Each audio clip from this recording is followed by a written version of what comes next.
Boa tarde, minhas amigas, boa tarde, meus amigos. Nós estamos aqui na Sociedade de Estudos Espíritas Francisco de Assis, hoje, dia 2 de julho de 2026. Passamos da metade do ano já, né? E nesse horário, das 16 horas, quintas-feiras, a gente estuda esse livro, ó, As Curas de Jesus, de Joaquim Bueno Neto, pela editora ID. E nós estamos estudando ainda o capítulo 1, os fluidos e as curas. Já avançamos um pouquinho, eu estou na página 10, como eu falei para vocês, no segundo parágrafo, quando diz assim: nós espíritos em evolução. Todo mundo bota a data aí, 2 de julho de 2026, que nós começamos aqui. Mas antes de nós iniciarmos, vamos aqui elevar o nosso pensamento ao alto, a Jesus, o médico das almas, para agradecer ao Pai toda a oportunidade que nós estamos tendo de estarmos aqui procurando estudar, procurando melhorar, cada um de nós enfrentando as suas problemáticas, mas mantendo firme e forte na nossa caminhada, na nossa luta, né? Pedindo a Deus sempre que nos dê ombros fortes, para a gente continuar sempre crescendo, aprendendo, colocando em prática os ensinos de Jesus, porque é isso que vai nos fortalecer, é isso que vai nos ajudar para que a gente saia vitorioso dessa reencarnação, né? E também sempre pedindo a Deus que abençoe, proteja, fortaleça nossos irmãos venezuelanos, né? Porque ainda há esperança. Hoje foi retirado dos escombros mais um venezuelano, depois de quase 8 dias. Uau, coisa Estava no boa. subsolo de um estacionamento, ele era o segurança do estacionamento. Ele Olha, conseguiu ser retirado com vida. 8 dias, né? E foi uma 8 dias. festa para todo mundo que estava ali ajudando. Então, que a gente continue aí, pedindo a Deus que proteja, abençoe e fortaleça essa população da Venezuela tão sofrida. E que receba, né, com os braços abertos, com seu amor, aqueles nossos irmãos que estão retornando ao plano espiritual, porque são muitos os que desencarnaram. E console as famílias que estão sofrendo, né? E muito. Puxa vida. É muito sofrimento, é muita dor. Então, meus irmãos, assim envolvidos por essas bênçãos que caem do alto sobre cada um de nós, pedimos ao Pai que nos dê a permissão para iniciarmos o nosso estudo da tarde de hoje. Graças a Deus. Graças a Deus. Então, vamos lá, meus irmãos. Aqui na página 10, que eu acho que todo mundo, as páginas são iguais, né? Porque tem livro que cada um tem uma página, mas esse aqui eu acho que todo mundo está direitinho na mesma página. Página 10, no segundo parágrafo, que diz assim: nós espíritos em evolução. Então, ele vai dizer assim, o autor aqui do livro: nós, espíritos em evolução, ele está falando conosco, tomamos emprestada uma porção desse fluido espiritual para podermos agir no mundo físico. Então, enquanto somos espíritos, o espírito, para agir, para poder manipular a matéria, ele precisa do fluido. Então, por isso que ele fala, nós, espíritos em evolução, tomamos emprestada uma porção desse fluido cósmico, tá? Para podermos agir no mundo físico. Aí eu vou pedir a vocês para pegarem a Gênese, que nós falamos semana passada, lembra? Eloá, você não precisa não, é só acompanhar, prestando atenção aqui com a gente, porque você já até conhece isso. A Gênese, no capítulo 14, no item 8, a gente vai reforçar tudo isso que está aqui. É só, você ir prestando atenção que você vai ver que você já conhece tudo isso. Então, o Kardec, no livro A Gênese, capítulo 14 dos Frutos, item 8, como eu botei aí no apoio, ele diz assim: os espíritos tiram seu perispírito do meio onde se encontram. Isto é, esse envoltório, que é o nosso perispírito, é formado dos fluidos ambientais. Foi o que está escrito aqui no livro As Curas de Jesus. Nós, espíritos em evolução, tomamos emprestado uma porção desse fluido espiritual para podermos agir no mundo físico. E aí, na Gênesis, ele continua. Disso resulta que os elementos constitutivos do perispírito, os elementos que formam o perispírito, devem variar conforme os mundos. É aquilo que eu falei até no outro dia, né? O espírito que vive lá no planeta Júpiter, como o Júpiter é um planeta gasoso, ele não pode ter um corpo como o nosso, porque nós vivemos num planeta pedregoso. Já pensou com o nosso corpo no meio de Júpiter? A gente não ia ter onde pisar, não é verdade? E lá é tudo feito de gás. Então, como o nosso corpo, nosso é pesado, aqui tem solo. Você vê que na Lua, quando o astronauta vai à Lua, o que acontece? Ele fica dando saltos, né? Saltos, porque a gravidade é diferente da nossa. A nossa gravidade atrai tudo para o chão. Se você pegar um lápis, Já não. se você pegar um lápis e largar, ele vai para onde? O chão. Qualquer coisa que você se Pode. largue no chão. Até a gente, quando a gente sobe numa cadeira, se a gente cai da cadeira, para onde a gente vai? Para o chão. Não é assim? Nós vamos para o chão. Porque tudo desse planeta é atraído para o chão. Já no outro planeta é diferente. Por isso que ele fala: os elementos que constituem o perispírito devem variar conforme os mundos. Júpiter, considerado um mundo muito avançado, comparativamente à Terra, onde a vida corporal não tem a materialidade da nossa, que lá é um planeta gasoso, os envoltórios perispirituais devem ser. Repara que Kardec não está dizendo que é. Porque tudo isso aqui são teorias que muitos espíritos trouxeram. Tá? Por isso que ele diz, considerado por muitos. Então, ele diz aqui,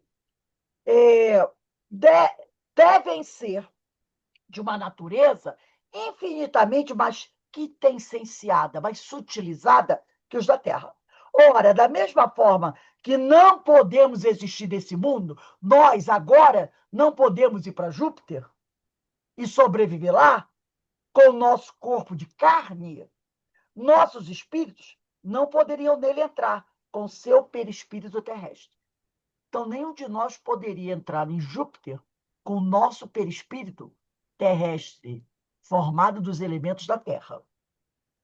Abandonando a Terra, agora, se você está desencarnando, está indo embora, abandonando a Terra, o espírito que está indo embora, aí deixa, quer dizer, deixa aqui na Terra, seu envoltório fluídico, quer dizer, as camadas mais grosseiras do nosso perispírito. Aquelas camadas que foram formadas com os fluidos da Terra. Então, ele deixa aqui essas camadas, esse envoltório fluídico, e se reveste de outro apropriado ao mundo para onde deva ir. Então, o espírito que terminou o tempo dele aqui na Terra, ele vai deixar aqui na Terra as camadas mais grosseiras do seu perispírito.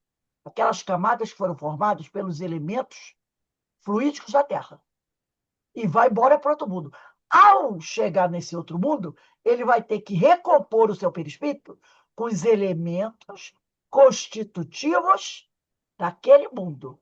Para o quê? Formar as camadas mais exteriores do seu perispírito. Porque o seu corpo mental, não. Esse corpo mental vai com ele, para onde ele não abandona em lugar nenhum. Mas o resto, Tipo assim, troca de roupa. Troca de roupa. Eu não posso morar na Groenlândia e andar lá pela Groenlândia com a mesma roupinha que eu ando por aqui, tipo a Minha. Ana Constantino, né? Que saiu outro dia aí com roupinha de camisetinha, crente que estava calor e depois esfriou, ela quase morreu. Sentiu um frio danado. Então ninguém vai poder viver na Groenlândia para cima e para baixo com shortinho e camiseta. Vai morrer de frio, vai Não congelar. dá. Da mesma forma que agora lá na Europa está um calorzão danado, né? Ah, deixa isso para lá. Está dando 42, a coisa está esquisita. Então, ele diz aqui, né? Item 9. A natureza do envoltório fluídico, quer dizer, do nosso perispírito, eu estou na Gênesis, capítulo 14, item 9. A natureza do envoltório fluídico está sempre em relação com o grau de adiantamento moral do espírito.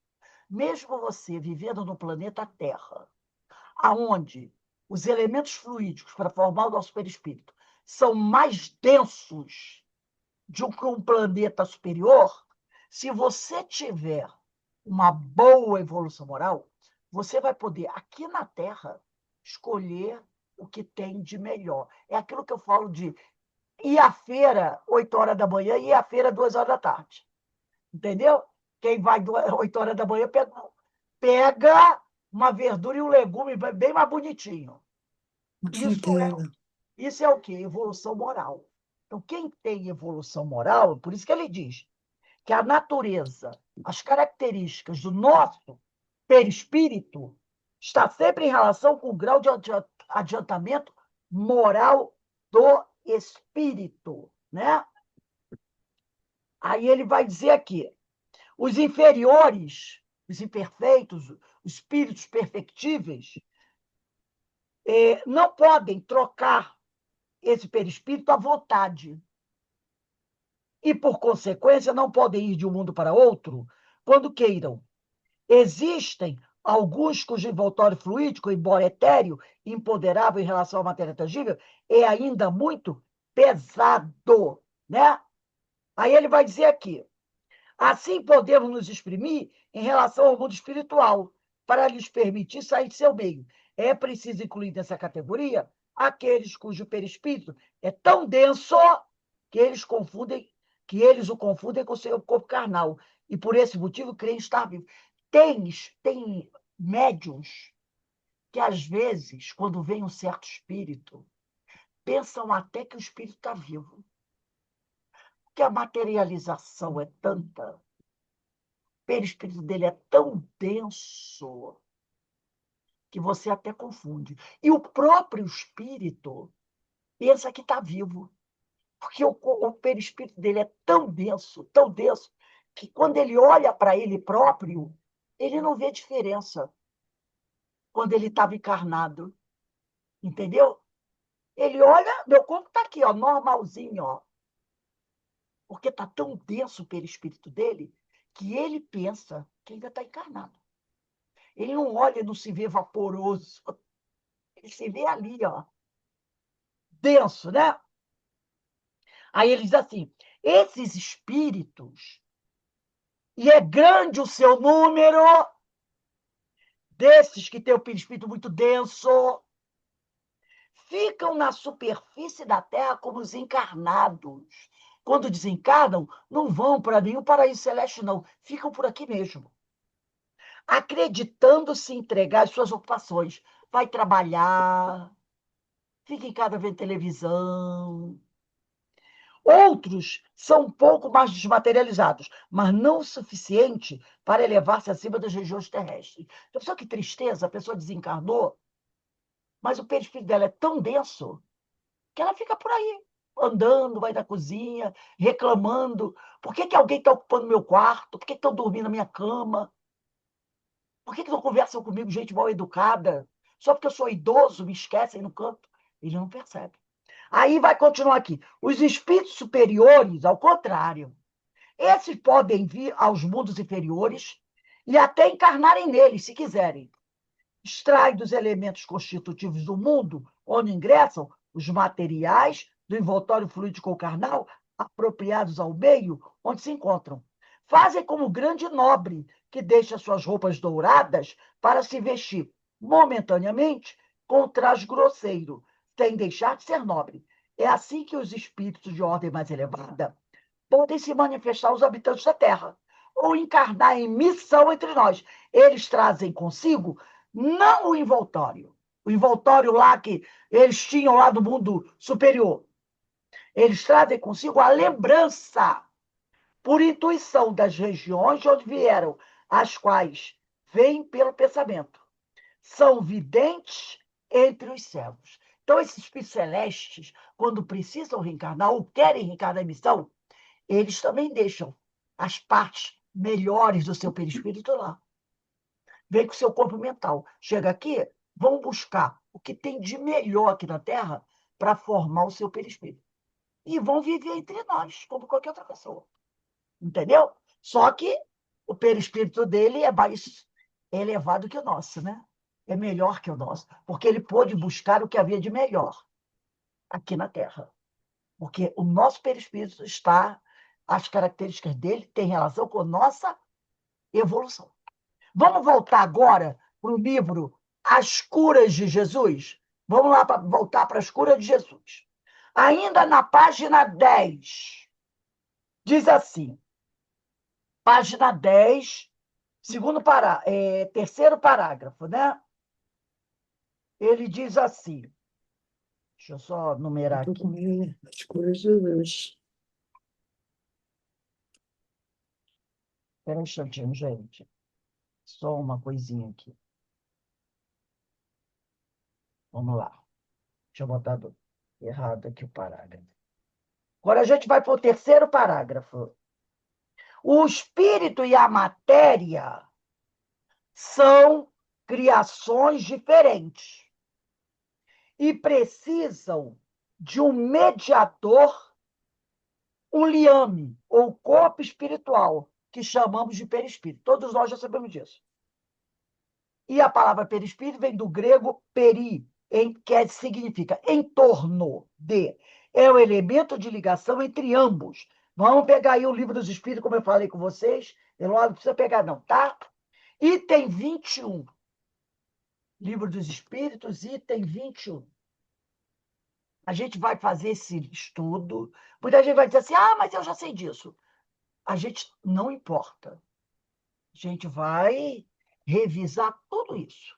Tudo isso. Então, a gente deixa aqui o livro As Curas de Jesus, no terceiro parágrafo, deixa aqui marcadinho. Vamos lá para o livro dos Espíritos. Parte primeira, capítulo 2 dos elementos gerais do universo. Eu vou pedir aqui primeiro para Carmen. Carmen, lê o item 21. Todo mundo aí com o livro dos Espíritos. Matéria existe desde toda a eternidade. Como Deus, ou foi criada, assim, a matéria existe desde toda a eternidade, como Deus, ou foi criada por ele em dado momento. E os espíritos respondem: só Deus o sabe. Há uma coisa, todavia, que a razão vos deve indicar: é que Deus, modelo de amor e caridade, nunca esteve inativo.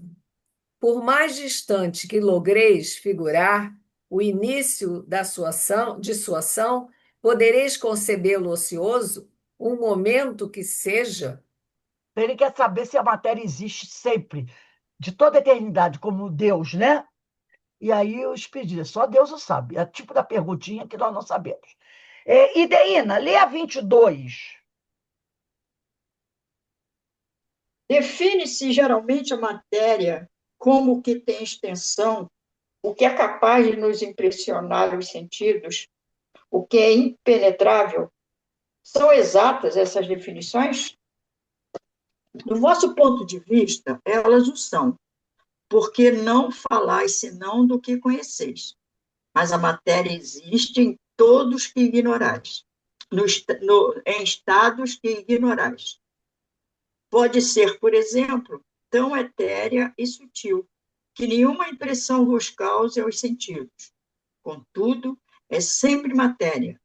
Para vós, porém, não o seria. Então, gente, tem a matéria, ela pode existir em outros estados, tá? Que nós nem conhecemos. Porque muita gente pensa assim: ah, a matéria é sempre estado sólido, líquido, gasoso. Não, parece, né? E nós já fizemos esse estudo há muito tempo, que já tem uns 6 ou 7 tipos que nós podemos encontrar a matéria, tá? Já fizemos esse estudo há uns anos atrás, né? E nós tem o estado radiante e tem outros estados. Então, ela pode se apresentar de vários tipos que nós ainda ignoramos. A gente conhece basicamente o sólido, o líquido, o gasoso, né? É isso que nós conhecemos mais ou menos. Mas existem outros tipos de matéria. E conforme a gente vai evoluindo, a gente vai conhecendo outros tipos de matéria, tá? Olha, Constantino, lê a 22A.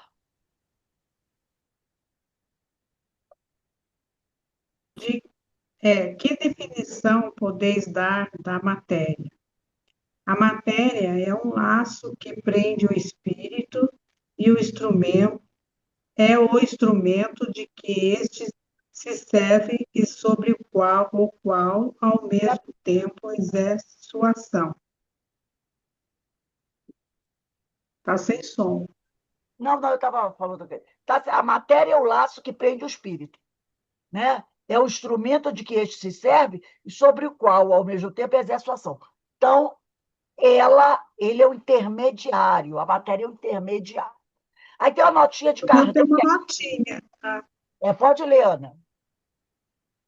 Deste ponto de vista, pode dizer-se que a matéria é o agente ou intermediário com o auxílio do qual e sobre o qual atua o espírito.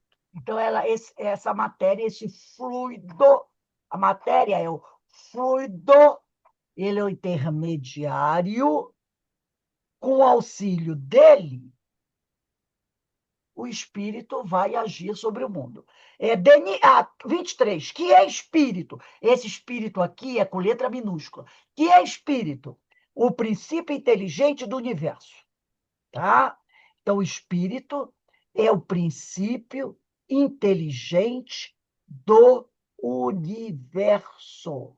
Esse espírito da questão 23, com letra minúscula, é um elemento, é um dos elementos gerais do universo. Não é o espírito inteligência, não somos nós, tá?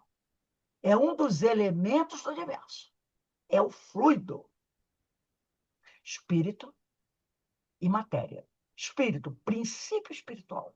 Matéria, fluido, princípio material. Não é o ser inteligente, porque para falar de espírito, ser inteligente, o é letra maiúscula, tá? E somente ele vai começar a falar, né, do espírito quando ele estiver, deixa eu só pegar aqui rapidinho, na questão 76. Só na questão 76 que ele vai falar de nós, seres inteligentes. Tá? Até a questão 75, ele está falando de princípio espiritual. Espírito com letra minúscula. Denise, lê para a gente a 23A. Então, ele está perguntando, tudo que ele está falando aqui é do princípio espiritual. Denise, está ouvindo? 23A.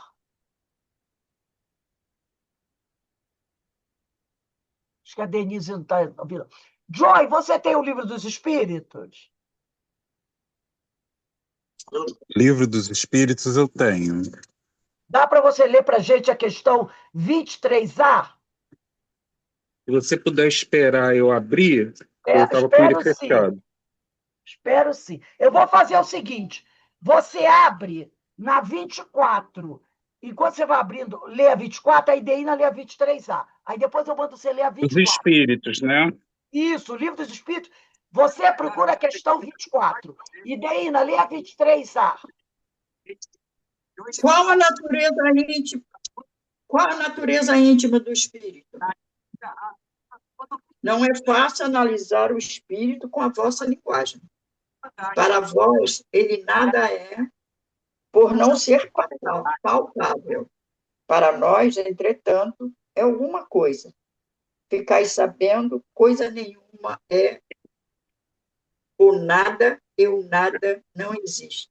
Então, coisa nenhuma é o nada, e o nada não existe, né? Então, ele está dizendo o que para a gente? Ó, gente, nós não temos na nossa língua palavras para definir o que é espírito.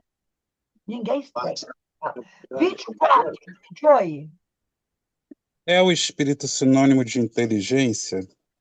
A inteligência é um atributo essencial do espírito.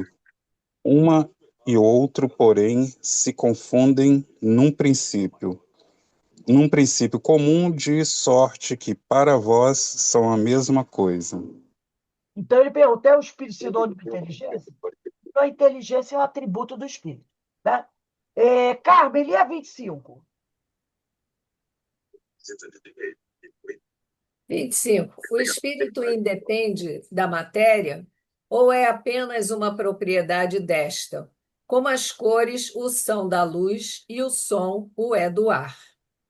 Resposta: são distintos uma do outro, mas a união do espírito e da matéria é necessária para intelectualizar a matéria.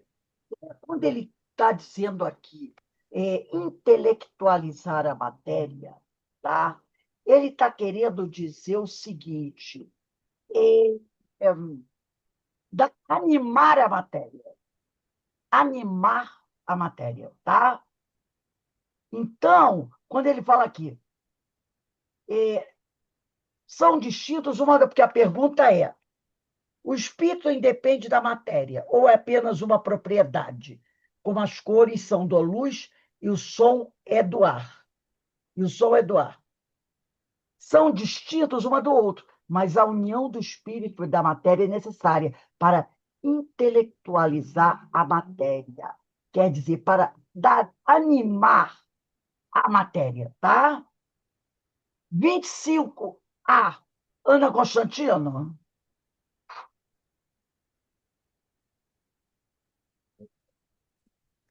Essa união é igualmente necessária para a manifestação do espírito? Entendemos aqui por espírito o princípio da inteligência, abstração feita das individualidades designadas por esse nome. Por isso que ele está falando espírito aqui com letra minúscula. É necessária para vós, porque não estáis organizados para perceber o espírito sem a matéria. Vossos sentidos não foram feitos para isso.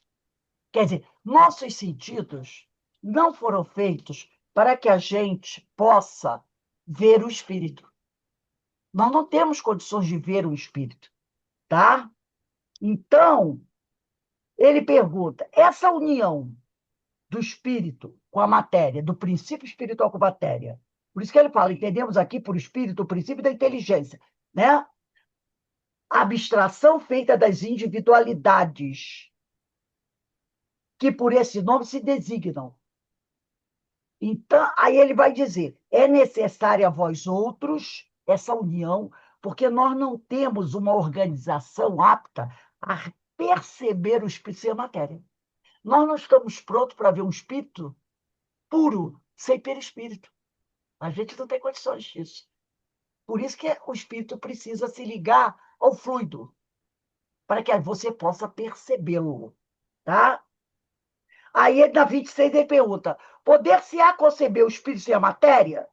E a matéria sem o espírito? Ele pode-se conceber, quer dizer, imaginar. Pode-se. É fora de dúvida pelo pensamento. Ah, eu posso imaginar o espírito? Posso. Imaginar, eu posso. Mas eu posso vê-lo? Não. Não. E aqui eu vou ler a 27. Na 27 ele diz assim: há então dois elementos gerais do universo, a matéria e o espírito. Esse espírito não é o ser espiritual, não é o homem. Tá? Esse é o princípio da inteligência, é a essência. Sim, e acima de tudo, Deus, o Criador, o Pai de todas as coisas. Deus, Espírito e matéria constituem o princípio de tudo que existe, a tal Trindade universal. Mas ao elemento material se tem que juntar o fluido universal, que desempenha o papel de intermediário entre o espírito e a matéria propriamente dita, por demais grosseira, para que o espírito possa exercer a ação sobre ela. Embora, de certo ponto de vista, seja correto, lícito, classificá-lo, o fluido, como o elemento material, ele se distingue deste por propriedades especiais. Se o fluido universal fosse positivamente matéria, razão não haveria para que também o elemento espírito não fosse. Está colocado entre o espírito e a matéria. É fluido, como a matéria é matéria, e suscetível pelas suas inúmeras combinações com esta e sob a ação do espírito, de produzir a infinita variedade das coisas de que apenas conheceis uma parte mínima. Esse fluido universal ou primitivo, ou elementar, que é o fluido cósmico, o primeiro, né, de onde tudo se dá origem, sendo o agente de que o espírito se utiliza, é o princípio sem o qual a matéria estaria em perpétuo estado de divisão e nunca adquiriria as qualidades que a gravidade lhe dá. Então, a matéria precisa do fluido, porque se ela não estiver ligada ao fluido, ela se dissipa. Ela se dissipa. Tá bom? Vamos voltar ao nosso livro aqui, As Curas de Jesus? Ainda estou na página 10, quarto parágrafo. O apóstolo Paulo nos fala desse corpo espiritual na primeira carta aos Coríntios. Está lá, primeira carta aos Coríntios, capítulo 15, versículo 44. Tá? Primeira carta aos Coríntios, capítulo 15, versículo 44, onde Paulo diz assim: semeado o corpo animal, quer dizer, o que é semeado o corpo animal? Você encarnou. Se você encarnou, é como se a tua semente está plantada na terra. Por isso que ele fala, semeado o corpo animal, que é o nosso corpo físico, se há um corpo animal, é também um corpo espiritual, né? Então, ele vai dizer aqui, o apóstolo Paulo nos fala desse corpo espiritual na primeira carta aos Coríntios, capítulo 15, versículo 44. É esse corpo espiritual que modela o corpo físico dos espíritos. Nós estudamos isso. E vai se transformando à medida que o espírito progride. E é formado com fluido espiritual. Então, o nosso corpo físico é um reflexo do nosso corpo espiritual. Aqui queríamos chegar, prezado leitor, é que esse fluido espiritual, condensado em nosso perispírito, possui qualidades terapêuticas. Ele possui qualidades terapêuticas. O nosso fluido, né, espiritual, o nosso perispírito. Ele possui qualidades terapêuticas. E parte disso pode ser transferido através do pensamento e da vontade, a fim de beneficiar alguém que esteja sofrendo. Ele começa a falar agora dos tratamentos, está vendo? Então, no nosso perispírito, o nosso perispírito é formado de fluido, e esse fluido tem qualidades terapêuticas. Qualidades terapêuticas e qualidades medicinais, não é? E nós podemos enviar uma parte desse fluido nosso para outra pessoa. Através do nosso pensamento, olha a irradiação. E hoje tem irradiação, né? E da nossa vontade, a fim de beneficiar alguém que esteja sofrendo. É como carregássemos uma farmácia ambulante nós mesmos. temos condições de doar bons fluidos espirituais a outrem, que assimila essa doação havendo as condições necessárias. Então, se a pessoa que está doente estiver em boas, quais são as condições necessárias? Estiver aberto, né?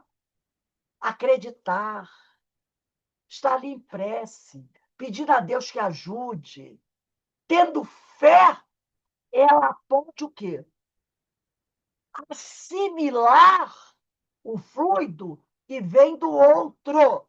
Mas se ela tiver assim, ó, eu não acredito nessa porcaria, pode dar passe, eu não acredito nesse negócio. Acabou. O fluido vai. É como se o fluido batesse numa parede e voltasse. Doutor, Vale. pode também ser através do abraço, Que manda isso aqui. porque às vezes a gente sente, né? Às vezes um abraço também, né? A gente sente uma energia muito boa. Quando você vai abraçar aquela pessoa que você gosta, você abraça desejando o melhor para ela. Você está transferindo o fluido. Entendeu? Ou às vezes você vai abraçar e você que recebe, né, a carga. Então, Já aconteceu de eu dar um passe e eu ser pacificada no lugar. sim, sim. Fala aí, Deida. O abraço, tudo bem. Mas vamos supor, eu estou na rua. Aí eu encontro muito com morador de rua aqui na Taquara, você sabe disso, né? Que aqui tem de por demais. E quando eu passo, às vezes não são todos, mas é como se determinados, que eu não sei, tá? E que você, quando olha para ele, que você faz uma oração. É como se eu estivesse dando um abraço nele. Sim, um abraço, um passe nele. Você olha para aquele irmão e pensa, Senhor, tem misericórdia desse nosso irmão. Envolva com o seu amor, com a sua compaixão. Ajude para que esse irmão possa, Senhor, ser tocado em seu coração, né? Que ele possa acionar a vontade dele e sair dessa situação. Que os espíritos amigos o abençoem. Você está com o seu pensamento e com a sua vontade, enviando para ele bons fluidos espirituais. É isso que ele falou aqui. É como se nós carregássemos, podemos até sublinhar isso, é como se carregássemos uma farmácia ambulante em nós mesmos. Você não precisa impor as mãos, porque tem momentos que não dá, né? Como a Indiana falou, eu estou andando na rua. Então, temos condições, olha aí que ele está dizendo na página 11, temos condições de doar bons fluidos espirituais a outrem, quer dizer, a outra pessoa, né? E assimila, a pessoa vai assimilar essa doação havendo as condições necessárias. Ela está ali, às vezes na rua, né? Às vezes ela está ali, Senhor, me ajuda. Ela, ai, meu Deus, né? Ele está dependente químico, morador de rua, mas não quer dizer que seja uma má pessoa, né? Está ali pedindo a Deus. Então, quem sabe, naquele momento que ele está pedindo a Deus, Deus não manda você, diz assim, Ideína, vamos passar por ali. Ideína, dá uma olhada do lado. Aí tu olha, né? E tu, às vezes tem 3, 4, tu olha para um e faz a prece para aquele. Então, se a pessoa estiver receptiva, ela vai receber isso. Porque vai depender do teu pensamento e da tua vontade. Lá no parágrafo 6, lá no alto da página 11, ele disse ali, ó, parte disso, quer dizer, parte desse fluido espiritual, lá na primeira linha da página 11, ele diz aqui, é que esse fluido espiritual condensado em nosso perispírito possui qualidades terapêuticas. E parte disso, parte desse fluido, pode ser transferido através do pensamento e da vontade, a fim de beneficiar alguém que esteja sofrendo. Então, O pensamento e a vontade é que vai acionar esse fluido e enviá-lo para onde você quer que ele seja enviado. Na irradiação. Você está fazendo irradiação, aí tem uma pessoa que está com o nomezinho ali, ela mora no Japão. Não importa. Teu pensamento e tua vontade. Teu amor. Vamos transformar tudo isso, pensamento e vontade em amor. Vai levar esse fluido para aquela pessoa, tá? Para aquela pessoa que está lá no Japão. E essa pessoa vai ser beneficiada. Percebeu? Agora eu vou parágrafo 9. Dessa forma, vamos numerando aí, parágrafo 9. Dessa forma, as curas espirituais de que tanto ouvimos falar, nada mais são do que a ação dos fluidos espirituais sobre o perispírito do receptor que os absorve. Então, quando a Ideína está andando na rua e ela vê um morador de rua e ela decide fazer uma prece para aquele irmão, ela está acionando através do pensamento e da vontade o envio de um fluido espiritual que vai agir sobre o perispírito daquele morador de rua. E se ele estiver receptivo, vai aliviar a dor dele, ou até curar. Né? Aí é com Deus. Então, a cura é isso. A cura é isso. Você pode até envolver esse parágrafo todo aqui. Tá? Envolva esse parágrafo todo, que é o parágrafo 9. Dessa forma, as curas espirituais, de que tanto ouvimos falar, que muita gente diz que é milagre. Não é milagre. Nada mais são do que a ação dos fluidos espirituais que você enviou através do teu pensamento, da tua vontade, sobre o perispírito daquela pessoa, que é o receptor, que os absorve, se ele estiver ali, o quê? Com as condições necessárias. Aí, diz aqui no parágrafo 10, como ensinava Terezinha Oliveira, que é uma profunda estudiosa da doutrina espírita, já desencarnada, no livro Iniciação ao Espiritismo, da editora SEAC, no capítulo 8, o perispírito absorve, isso é importantíssimo. Vamos sublinhar, gente? O perispírito absorve com facilidade os fluidos externos, porque ele tem natureza idêntica. O quê? Ele também é fluido, também é fluídico. Por isso que o perispírito, o nosso perispírito, absorve com facilidade o fluido que o nosso irmão envia para a gente. Porque o nosso irmão envia o fluido, mas o meu perispírito também é fluido. Então, ele absorve com facilidade. Entendeu? Fluido absorvendo fluido. Por isso que você pode absorver com facilidade, no passe, o fluido que o companheiro enviou para você através do passe. Se você estiver apresentando as condições necessárias. Porque o teu perispírito é fluido. E ele está enviando fluido para você. Aí ele continua aqui.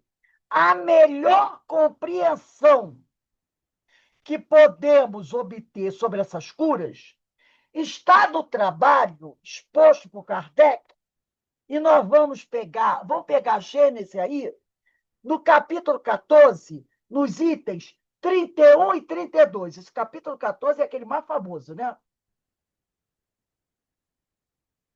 Capítulo 14, 31 e 32.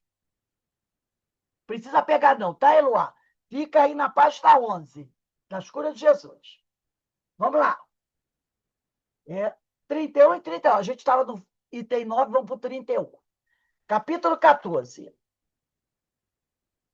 onde Kardec vai dizer assim: o fluido universal, item 31 do capítulo 14. O fluido universal é, como se viu, o elemento primitivo do corpo carnal. Quer dizer, é do fluido universal que surgiu o nosso corpo. Tá? E do perispírito. Nosso corpo físico e nosso perispírito foram criados a partir do fluido cósmico universal, que é o fluido primitivo. Pela identidade de sua natureza, esse fluido pode fornecer ao corpo os princípios reparadores.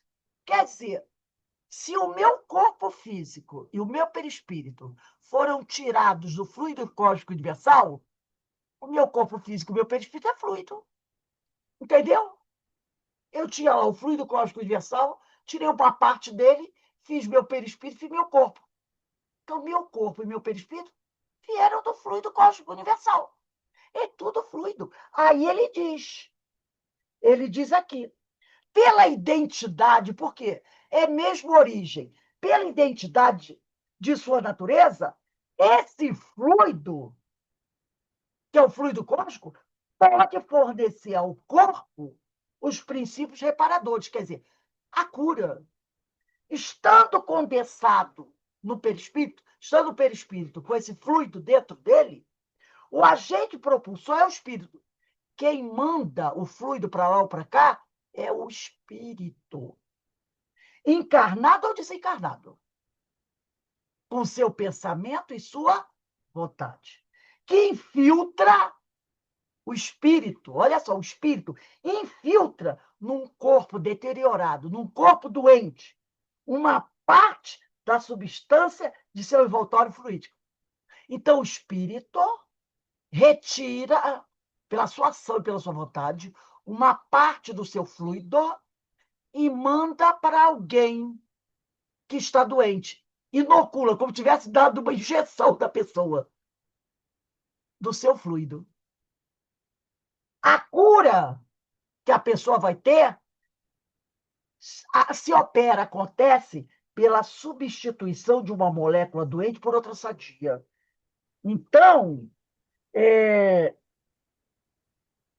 ele está mandando o espírito, vamos dizer assim, uma molécula saudável para a pessoa que está doente. Essa molécula saudável vai ocupar o lugar de uma molécula doente. A molécula doente vai ser eliminada e vai entrar a molécula saudável. Então, por isso que ele diz aqui, a cura se opera, a cura acontece pela substituição de uma molécula doente por outra sadia. Repare uma coisa, nós estamos no primeiro capítulo desse livro. Então, o autor, ele está dando para a gente uma aula sobre perispírito, sobre passe, sobre fluido, para que depois, a partir do segundo parágrafo, a gente possa começar a estudar as curas de Jesus. Que o segundo parágrafo é o endemoninhado do Cafarnaum. Então, ele primeiro está mostrando como é que Jesus curava. Entendeu? E isso que ele está falando é para que, quando a gente vai estudar Jesus curando, a gente saiba o que é que Jesus está fazendo. Imagine, nós, espíritos imperfeitos, nós podemos mandar, não podemos? Através do passe, mandar uma parte do nosso fluido que está legal para uma pessoa que está doente. E a pessoa que está em condições necessárias recebe o nosso fluido. E o nosso fluido, que vem saudável, vai eliminar a molécula doente do corpo dele e vai injetar nele uma parte da nossa molécula saudável. Mas nós somos espíritos imperfeitos, não somos? Cheio de probleminha, mas a gente, como ele disse aqui, parece que a gente anda com uma farmácia dentro de nós. Imagine se nós, que somos espíritos perfeitos, podemos fazer isso com o nosso fluido, que ainda não é o melhor fluido do mundo, imagine Jesus, que tinha um fluido puro. E o nosso não é puro. O nosso não é puro, né? Você pode até estar Tão hoje com um puro fluido legalzinho. Oi? Fala, Ana. tão puro que a mulher tocou, né, na veste Na dele. veste, né? Então, se nós que não temos ainda, o nosso fluido é mais ou menos, se a gente com fluido mais ou menos, às vezes mais, às vezes bem menos, vai depender do nosso dia. Se nós podemos ajudar a aliviar a dor de alguém com o nosso fluido, que é mais ou menos, imagina Jesus, que não tinha fluido mais ou menos, tinha fluido puro. Mas a forma de fazer é essa aqui. É a mesma que a nossa. Pensamento e vontade. Mandando, entendeu? A forma de fazer é a mesma. Pensamento e vontade. Eu quero ajudar o meu irmão. Eu vou mandar um fluido meu. Ele tem fé, vai receber. Vai ser aliviado do seu sofrimento. A forma é o mesmo. Agora, o fluido que é diferente, né? O fluido que eu emito é diferente do dele. Mas a forma é a mesma. Pensamento e vontade. É isso que o autor está mostrando para a gente. Quando a gente começar a estudar as curas, a gente já sabe como é que Jesus fazia. Então, ele está fazendo essa introdução, que às vezes parece meio cansativo. Fica lendo a Gênesis, mas é para gravar na nossa mente como que a coisa acontece. Não é milagre. Porque milagre é uma derrogação da lei divina. Milagre é modificar a lei de Deus. E a lei de Deus é perfeita, não precisa ser modificada em nada. Então, ele está mostrando como é que você pode ajudar, se não curar, porque vai depender da vontade do Senhor, se aquele irmão merece ou não ser curado. Mas, com certeza, você pode aliviar o sofrimento do outro. Pensamento e vontade. Emissão de fluido. Entendeu? É isso que ele está mostrando para a gente. Como é que a coisa funciona. Então, continuando aqui na Gênese. A cura se opera pela substituição de uma molécula doente, que é do paciente, por outra sadia, por aquele que está mandando para ele. Aí ele diz aqui, o poder curador será proporcional à pureza da substância inoculada. Então, o poder de cura vai depender do fluido que eu estou mandando. Se é um fluido puro, o poder de cura vai ser quase total. É isso que ele está dizendo. O poder curador será proporcional à pureza da substância que aquele que está dando passe está enviando. E ela também depende, tá? Essa cura também depende da energia da vontade que você que está mandando fluido, que provocam uma emissão fluídica mais abundante. Então, ao fluido, uma força maior de penetração. Então, para que a cura aconteça, vai depender do grau de pureza do fluido que eu estou mandando e também da minha força, da energia da minha vontade, que faz com que muito mais fluido vá para aquele irmão. Quanto mais vontade eu tiver, mais fluido eu mando. Aí a gente pensa em Jesus. Né? Mas nós podemos fazer. Nós podemos fazer. E ele continua aqui. E depende, aí aqui, ó, depende também da energia e da vontade que provocam uma emissão fluídica mais abundante e dão ao fluido uma força maior de penetração. Mandou com muita energia, com muita vontade, esse fluido vai penetrar em abundância no doente. e vai mexer com o corpo dele todo. Vai atingir todo o corpo dele. Aí ele diz aqui, e depende das intenções, aquele que quer curar, quer seja homem, quer seja espírito. Os fluidos emanados de uma fonte impura são como substâncias médicas alteradas. Quando uma pessoa tem uma moral duvidosa e está fazendo muita besteira, quando ela manda o fluido, mesmo não passe, o fluido dela é como um remédio que passou muito da validade. Entendeu? Não está fazendo muito efeito. Não está fazendo muito efeito. Pode até ajudar um pouquinho, mas não vai ajudar bem. Porque o remédio, entendeu? O remédio, a validade foi em 2024. Você vai tomar aquele remédio, pô, não fez efeito? Ou fez pouquinho efeito? Porque o fluido não está forte, não está bom. Aí na 32, capítulo 14, item 32 da... Rose, só um instantinho, Rose. Oi, Quando, Fábio. quando você leu agora aqui, depende ainda das intenções daquele que deseja realizar a cura, seja homem ou espírito. Não entendi. Seja encarnado ou desencarnado. Ah, tá bom, tá bom, Seja encarnado ou desencarnado. Porque tá bom. os espíritos também dão passe. Também está participando Né? da Também cura. dão passe. O Tá, que vale para os espíritos, vale para a gente. Eles sim, também vão ter que acionar por vontade, pensamento, vai depender do grau de pureza do fluido dele, entendeu? Então, é tanto a gente encarnado como desencarnado. Aí ele diz aqui, tá, os efeitos da ação fluídica sobre os doentes são extremamente variáveis, conforme as circunstâncias. Então, nem todo mundo vai ter a mesma reação depois de receber o passe curador, vamos dizer assim. Algumas vezes, o efeito é lento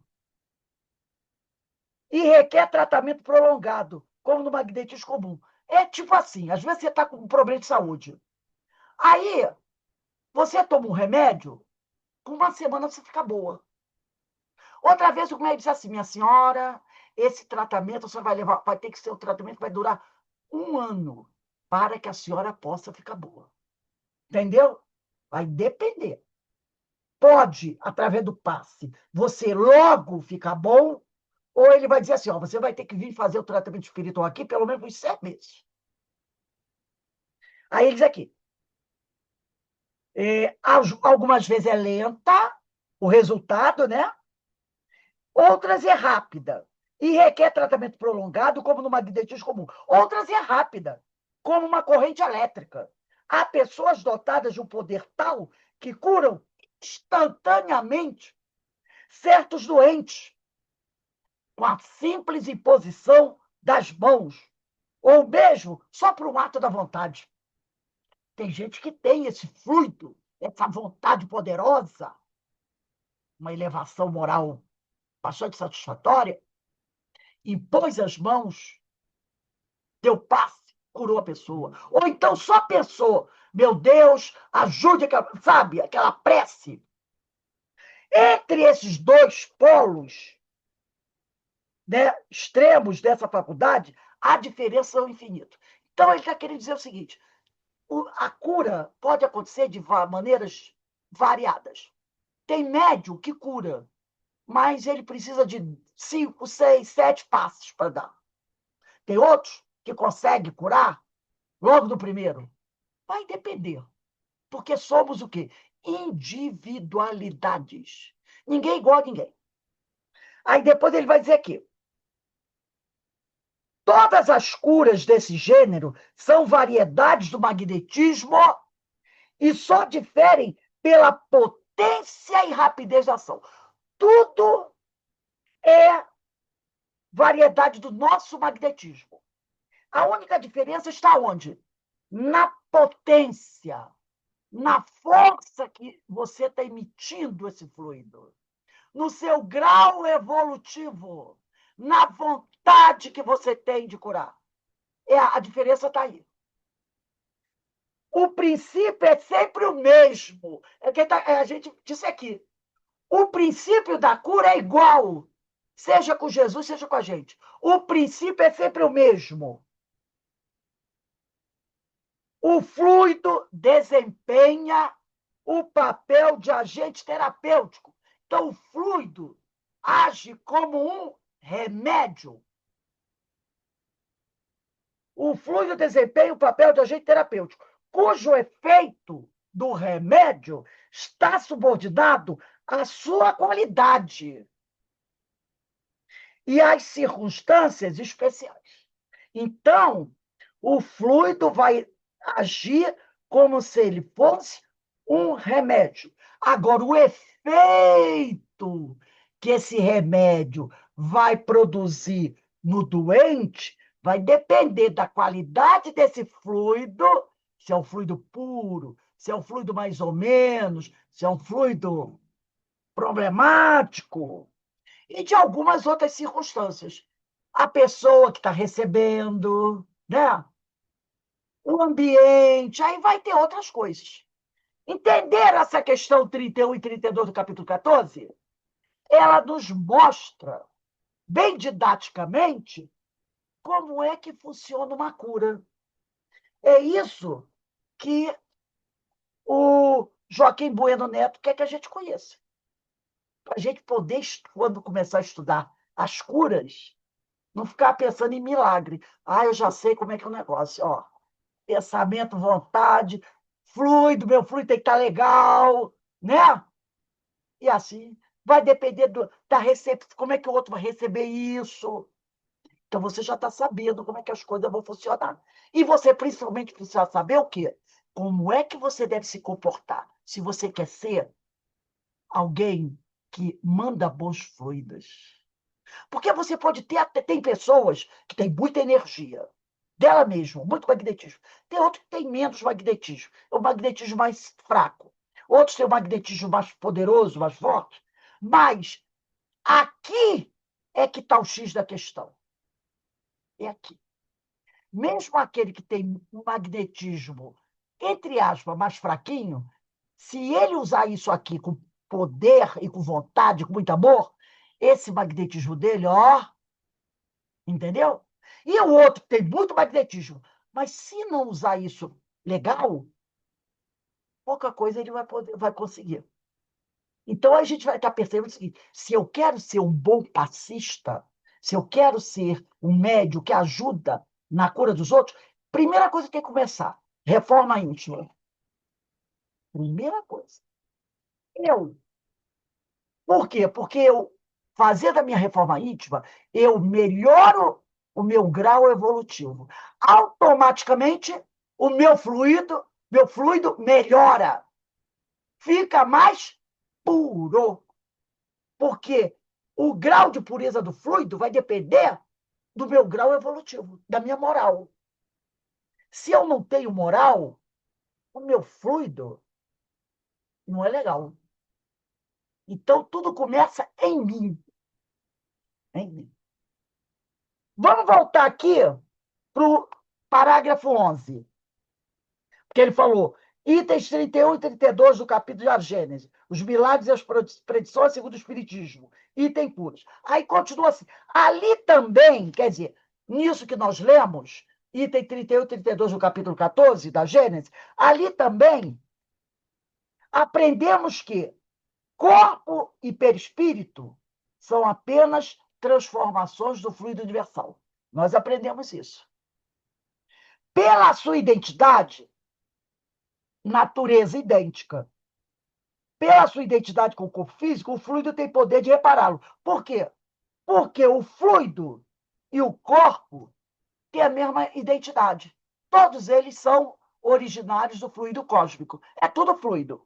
O agente desse processo é o espírito encarnado ou não. Pode ser o desencarnado, quem vai liberar o fluido para a cura.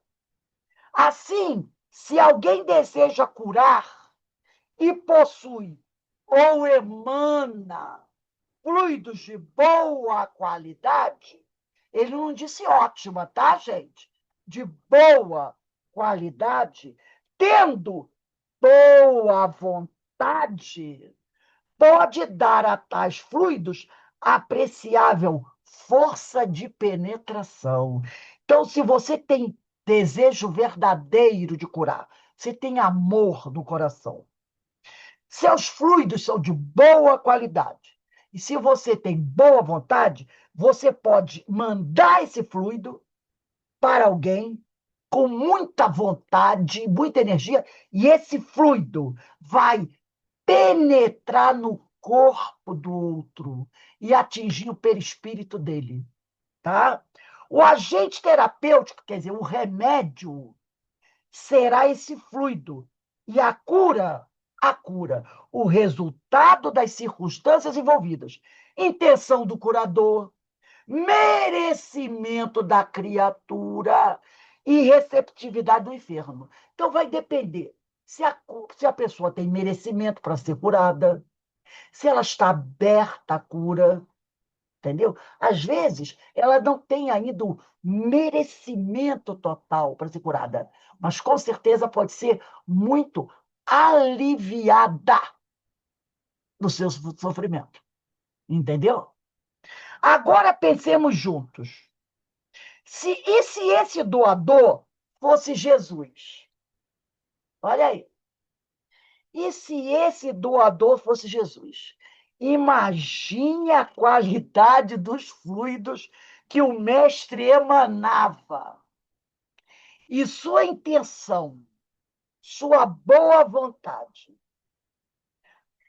Fica fácil perceber, porque ele tinha tanta capacidade de curar, não é mesmo? Já dá para a gente perceber por que ele podia. Depois de tudo isso que nós estudamos aqui, já dá para perceber por que Jesus tinha tanta capacidade assim de curar, né? Porque era um espírito, né?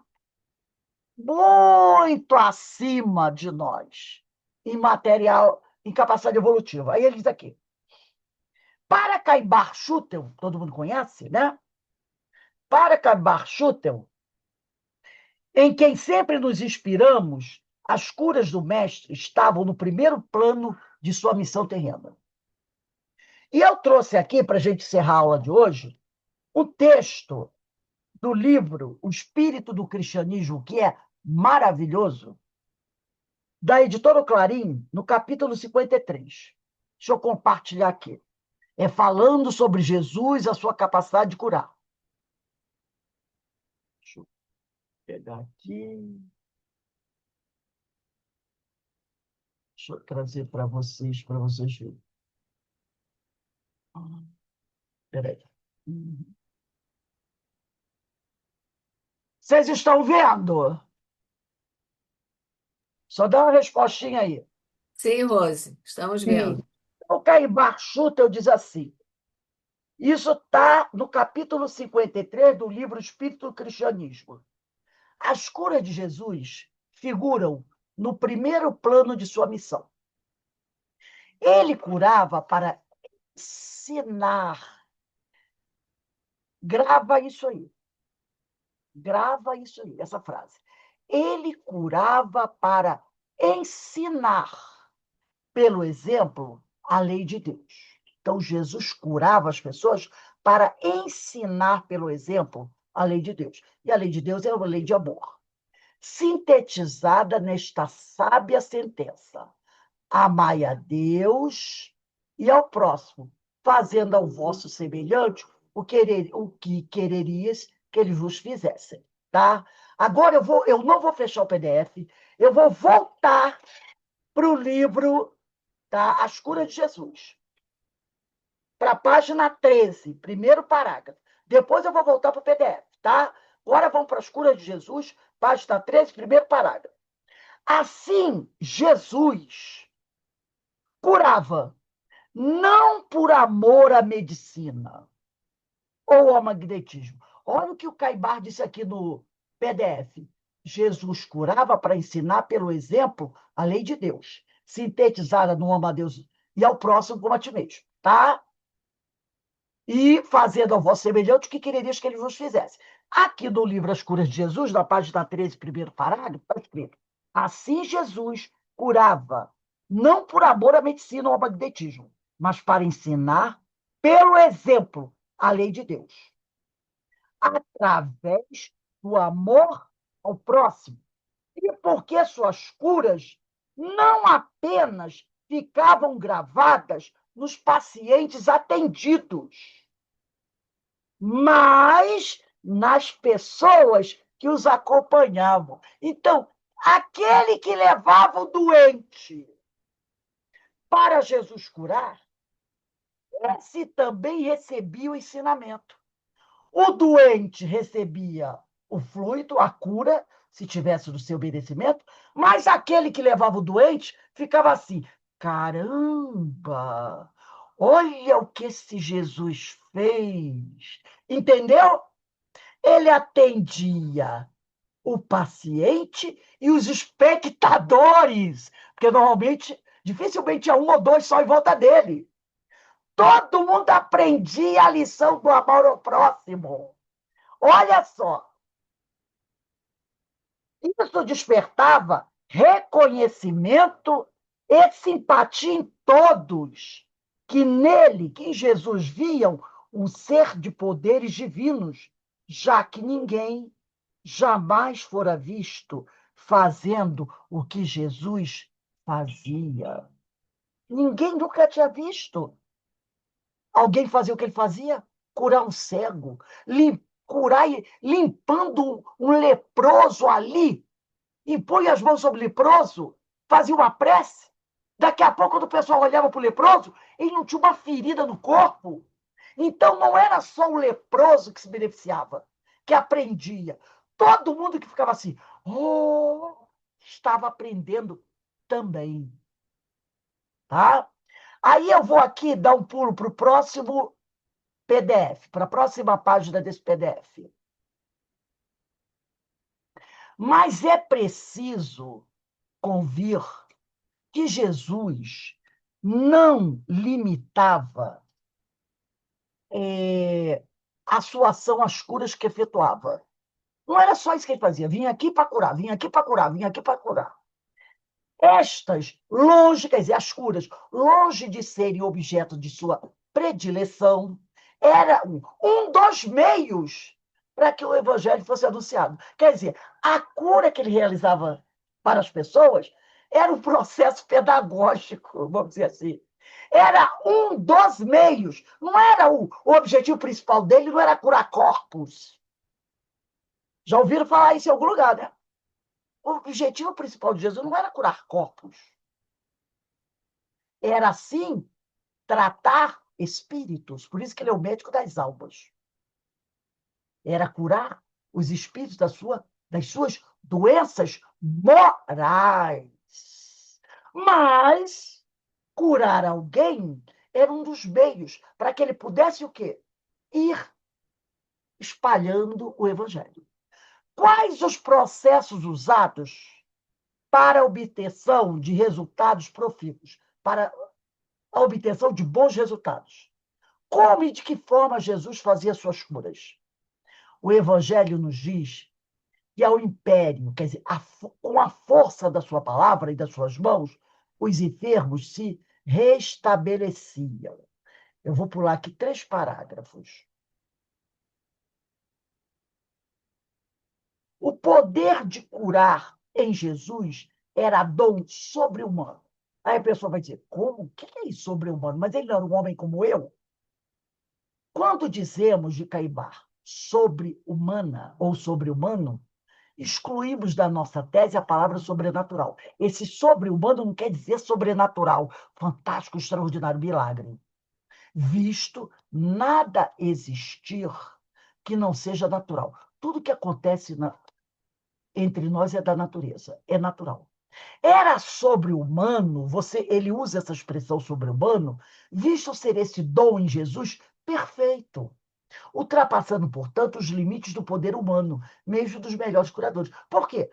Porque ele tinha todo esse poder, vontade, ação do pensamento, amor, em, numa, vamos dizer, numa potência totalmente diferente da nossa. Porque ele já era um espírito puro. Por isso ele usa o termo sobre-humano. Porque não no aspecto sobrenatural, mas porque esse poder nele era o poder de um espírito perfeito. Muito além dos nossos, mesmo dos melhores curadores do planeta. Sendo Jesus o espírito perfeito, claro está que perfeitos deveriam ser todos seus dotes. Por isso que Jesus diz assim: olha, vós podeis fazer tudo o que eu faço e até muito mais. Porque o dia que nós nos tornarmos espíritos perfeitos, nós também poderemos dizer que temos poderes sobre-humanos. Porque tudo em nós estará na potência máxima.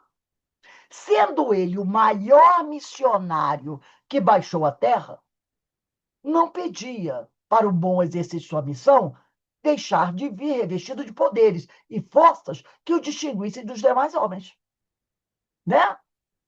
Então, ele veio, né, com os seus poderes, com a sua capacidade mental, espiritual. Né? Assim é que o seu grande conhecimento das leis que regem o universo e dos fluidos neles existem, e dos fluidos que existem no universo, a sua força para dominação e transformação desses fluidos, a sua vontade soberana de fazer realçar a lei de Deus, o seu amor imenso pelos sofredores, pelos deserdados da sorte, o auxílio constante que recebia diretamente de Deus, a enorme milícia celeste e a multidão de espíritos que se achavam sob as suas ordens, tudo concorria, tudo ajudava para que ele dissesse ao cego: vê, ao paralítico, anda, ao leproso, ser limpo, a sua palavra tudo se cumpria. Então, gente, vou voltar aqui, né, um pedacinho. Ele foi o maior missionário que viu a Terra.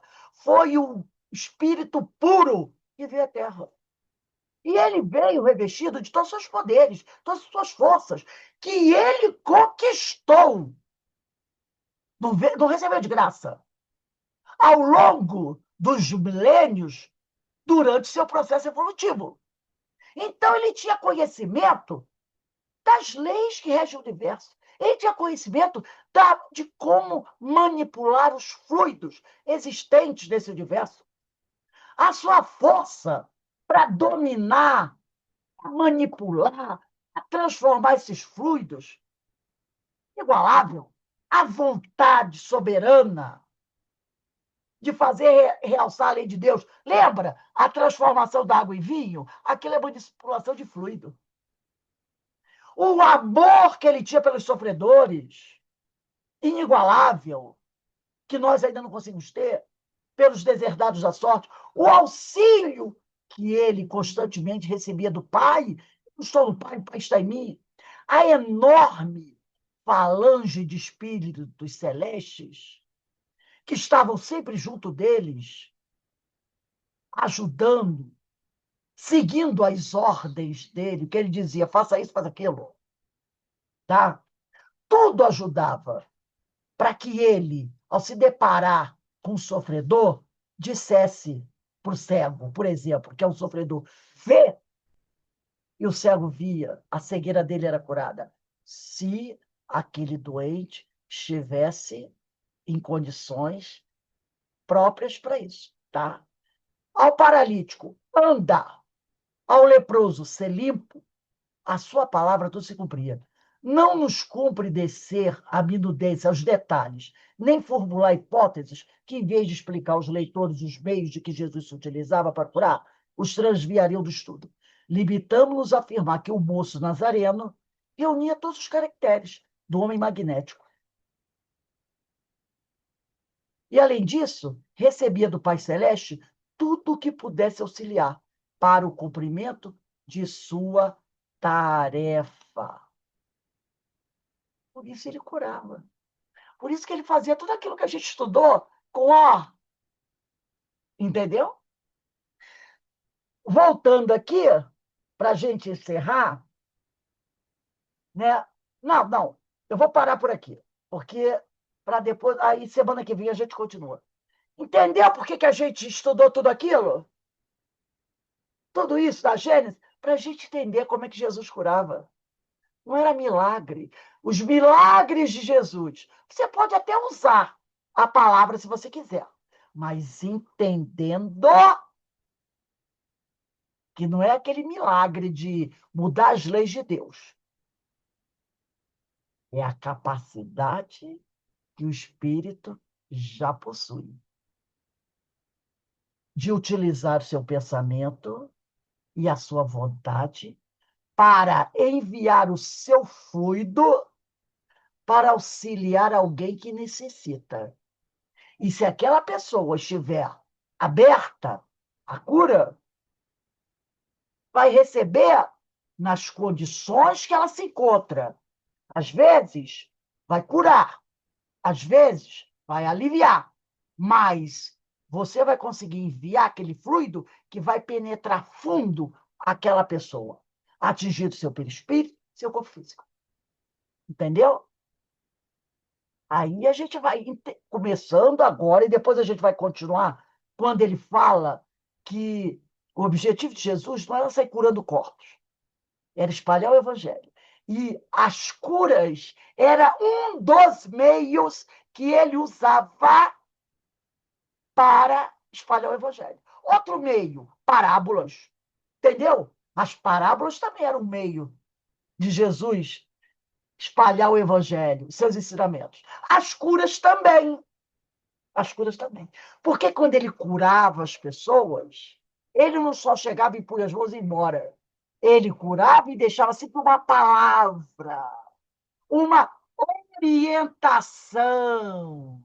E o doente recebia, e a plateia também. Porque, ó, sempre estava assim em volta dele, não era?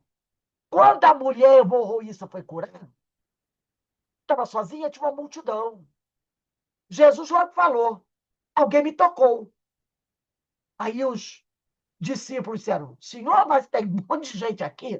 Como é que a gente vai saber quem tocou o senhor? Ele disse assim: eu sei que alguém me tocou porque eu senti um fluido saindo de mim. Aí todo mundo já ficou assim: como é que é o negócio? Ali ele deu o ensinamento. E quando ele curou, cada um, não era só curar, não. Tudo era oportunidade de educar, de evangelizar. Reuniu com o povo, vou contar a historinha aqui.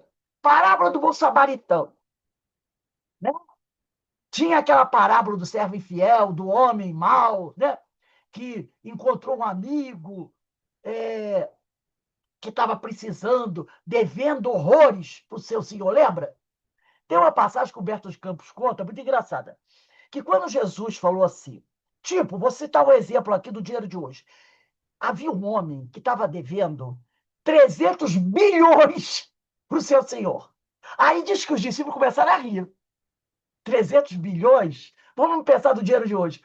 Não vai pagar nunca. Então Jesus botou a dívida dele lá em cima, 300 bilhões. Aí os discípulos começaram a rir. Entendeu? Com o exagero de Jesus. Aí ele foi lá, conversou com o senhor, pediu pelo amor de Deus. O senhor perdoou os 300 bilhões. Meu Deus, não é? Alguém tem uma dívida dessa perdoada?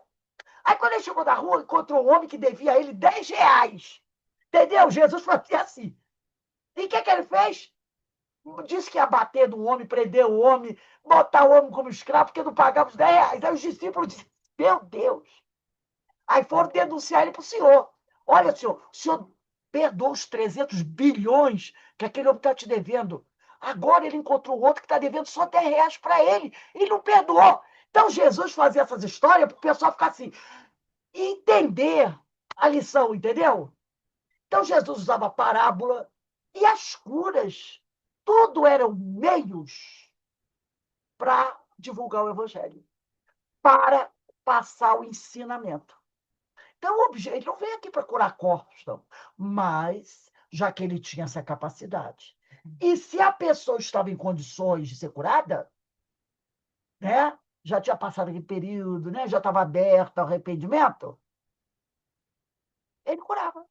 Ou aliviava as dores, se ainda não estivesse pronta para a cura total. Aliviava as dores. E, ao mesmo tempo, ele educava o paciente e a plateia que ficava lá, ó, vendo, e começava a prestar atenção no que via. Então, fantástico, né? Fantástico. Gente, semana que vem, nós vamos começar aqui. Deixa eu botar aqui, eu esqueci de botar 11, 12, 13, 14, 15. Parágrafo 16. As curas não eram, portanto, o foco do mestre. A próxima aula, hoje, dia 9/7. Parágrafo 16. As curas não eram, portanto, o foco do mestre. Tá bom? Muito bom, né? Quanta coisa a gente tem para aprender. Muito bom mesmo. Eu adoro. Então, vamos agora, né? Porque daqui a pouco eu vou marcar para quando fosse 10 para as 6, a nossa irradiação, tá bom, gente? 10 para as 6, a nossa irradiação para os nossos irmãos suicidas. Todo mundo pegando aí o evangelho, tá? Que a gente precisa. Que amanhã, que 3h15, que é a nossa irradiação para os nossos irmãos enfermos.